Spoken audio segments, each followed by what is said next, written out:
Здравейте, приятели, приятелки на глуксиниите, начинаещи цветари, любители на глуксиниите.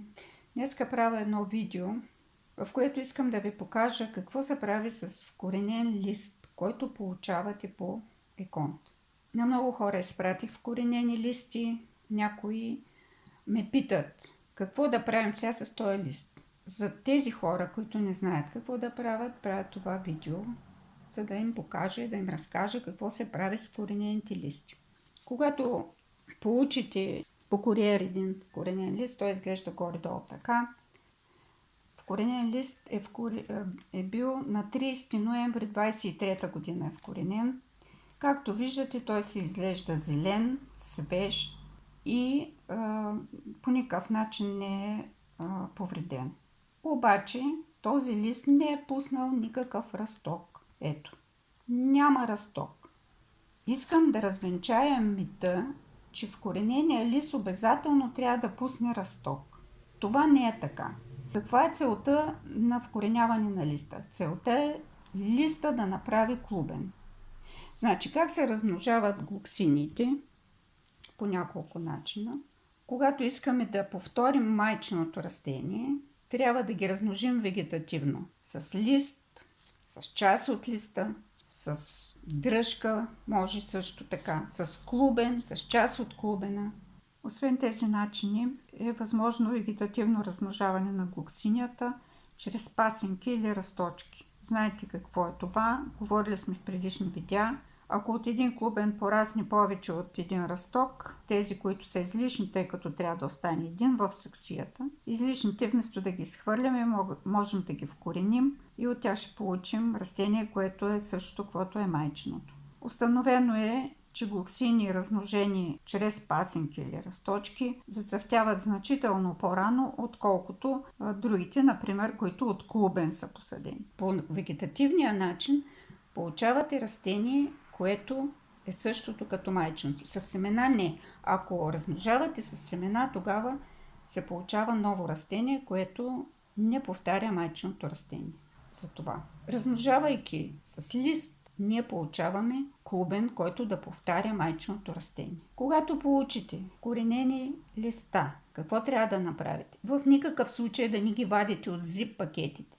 Това не са транспортни зип пакети. Те са сложени там, за да може нещата да се случват по-бързо. Не се вади от зип пакета, не се полива, защото те са поляти достатъчно, и се слага някъде на светло място, където той да започне да се прави, да се образува клубенчето. Клиент ми обясни, че е изхвърлил всичките си 30 листа, които му бях изпратила. И това нещо ме жегна буквално в сърцето, защото той е изхвърлил 30 клубена, които клубени щяха да му дадат 30 нови, красиви, сортови при това растение.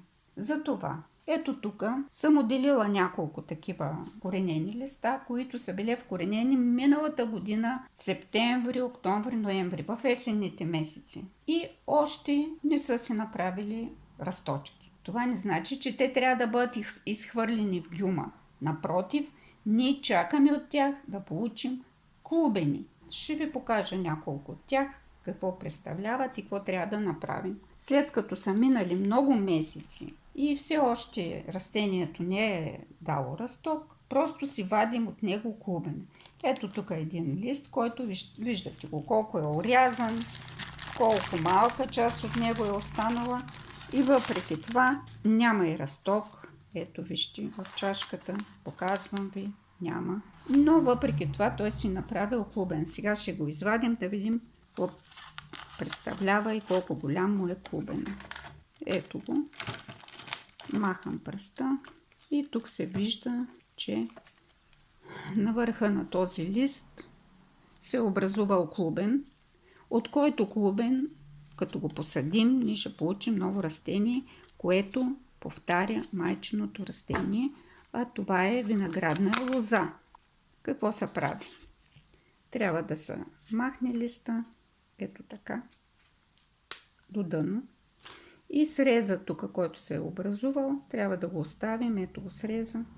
Трябва да го оставим за известно време да засъхне.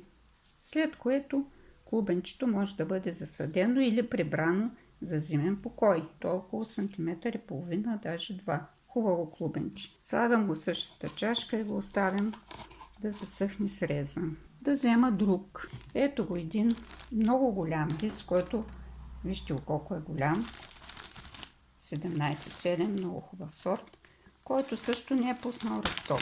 Но е бил посаден на 25 септември. Това е преди една година. И сега ще го извада, за да видя направил ли си клубен и колко голям е клубена. Той, че си е направил си. Ето така. Вижда се тук, че има клубен. Значи листа го отстранявам. Мястото на среза трябва да оставим да засъхне. Слагам в същата чашка и така. Ето още един. Клубен на толкова вече е пораснал, че чашката дори не може да стои нормално върху масата, ами се клати. Листът е срязан. Даже тук малко е започнал да гние. Това не му пречи да си направи хубаво клубенче.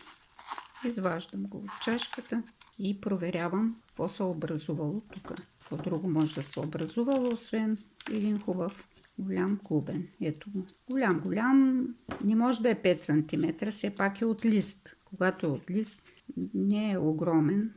Махам листа.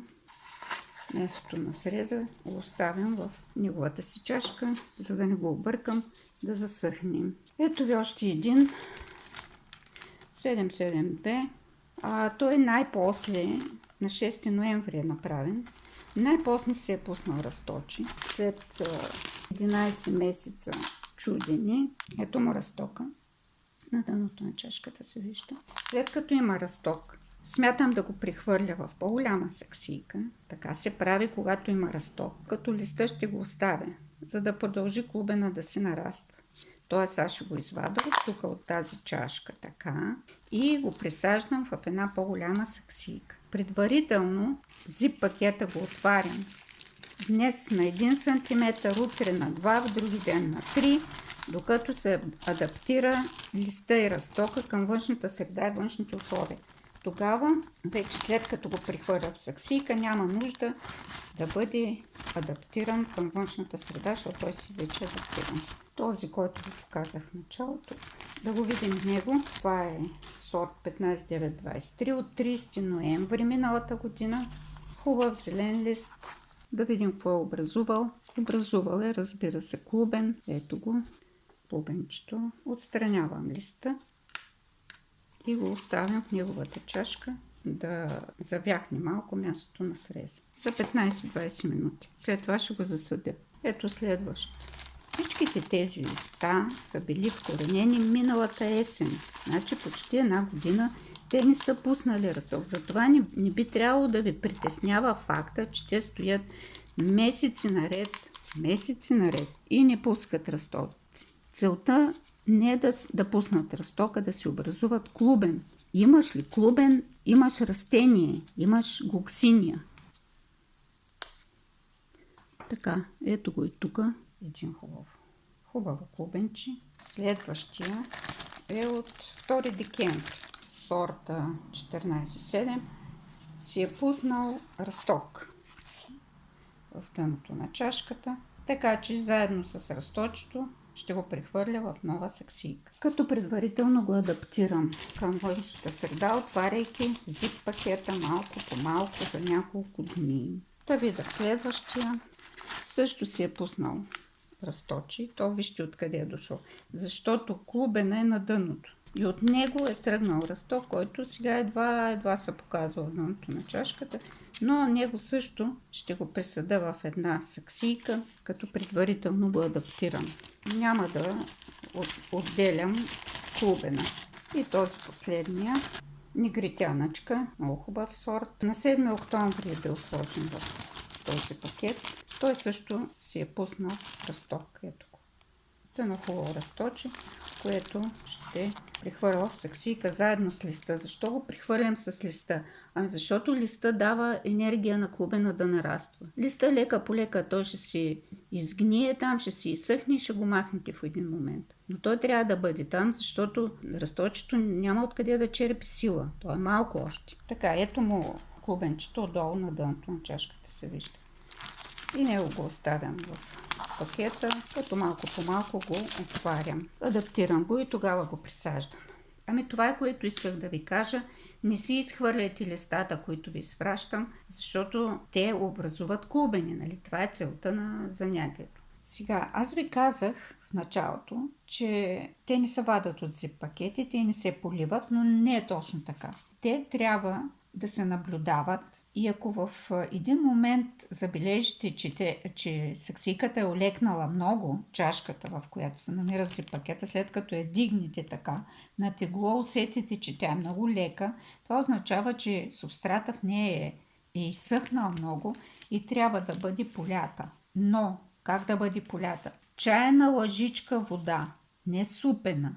Не да го налейте и то да подгизне и да изгни всичко вътре, защото тези чашки дори нямат отверстия, през които да се изтече водата. Налейте ли му много вода, всичко вътре ще се съсипе и ще изгни. Чайна лъжичка вода е достатъчна, за да се увлажни субстрата и да може да се продължи да се развива клубена там. Поливате съвсем мъничко, затваряте отново зип пакета и го оставяте на светло. Надявам се, че сте ме разбрали. Пожелавам ви успех с глуксиниите. Изпращайте снимки на цъфнали глуксини. Това много ще ме радва. Пожелавам ви прекрасен ден и всичко най-добро.